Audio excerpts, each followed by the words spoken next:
नमस्कार। अध्याय ग्राहक सेवा के पहले वीडियो में आपका स्वागत है। यहाँ हम ग्राहक सेवा के महत्व, ग्राहकों को सेवा प्रदान करने में एजेंटों की भूमिका, बीमा पॉलिसी धारकों के लिए उपलब्ध विभिन्न शिकायतों के निवारण तंत्र और ग्राहकों के साथ संवाद करना सीखेंगे। तो आइए हम ग्राहक सेवा की सामान्य अवधारणाओं को समझना शुरू करते हैं। ग्राहक सेवा और संबंधों की भूमिका किसी भी अन्य उत्पाद की तुलना में बीमा के मामले में कहीं अधिक महत्वपूर्ण है। इसका कारण यह है कि बीमा एक सेवा है और वास्तविक सामान से बहुत अलग है। आइए एक बीमा अनुबंध के साथ कार की तुलना करके इसे समझें। एक कार एक ठोस वस्तु है जिसे अनुभव किया जा सकता है, जबकि बीमा अनुबंध हानि से क्षतिपूर्ति करने के लिए एक अनुबंध है। कार का खरीदार तत्काल खुशी की अपेक्षा कर सकता है, जबकि बीमा के मामले में खरीदार तत्काल खुशी की अपेक्षा नहीं कर सकता है। एक कार बनाना, बेचना और उसका उपयोग अलग अलग समय और जगह पर होता है, जबकि एक बीमा अनुबंध का उत्पादन और उपभोग एक साथ हो सकता है। अब आइए हम सर्वकॉल मॉडल का अध्ययन करें, जो सेवा की गुणवत्ता के लिए एक प्रसिद्ध मॉडल है। इस मॉडल के अनुसार सेवा की गुणवत्ता के 5 प्रमुख संकेतक हैं। सबसे पहले विश्वसनीयता। जिस सेवा का वादा किया गया है उसे भरोसे के साथ और सही ढंग से पूरा करने की क्षमता। दूसरा, जवाबदेही।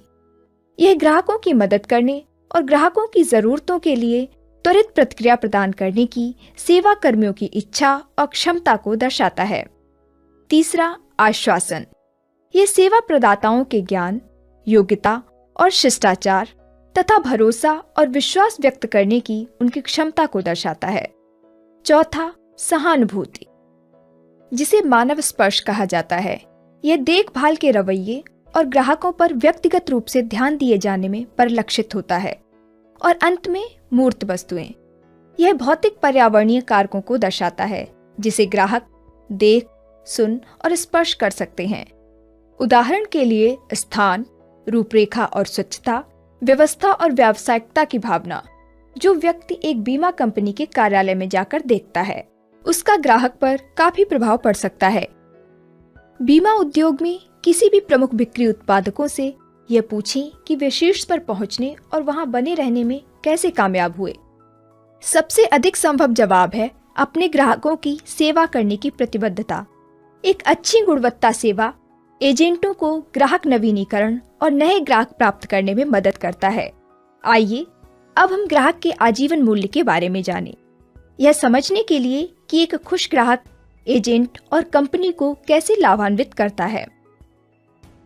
ग्राहक के आजीवन मूल्य को आर्थिक लाभों के एक योग के रूप में परिभाषित किया जा सकता है, जो एक लंबी अवधि में एक ग्राहक के साथ मजबूत संबंध बनाने से प्राप्त किया जा सकता है। इसमें 3 भाग होते हैं: ऐतिहासिक मूल्य, वर्तमान मूल्य और संभावित मूल्य। धन्यवाद।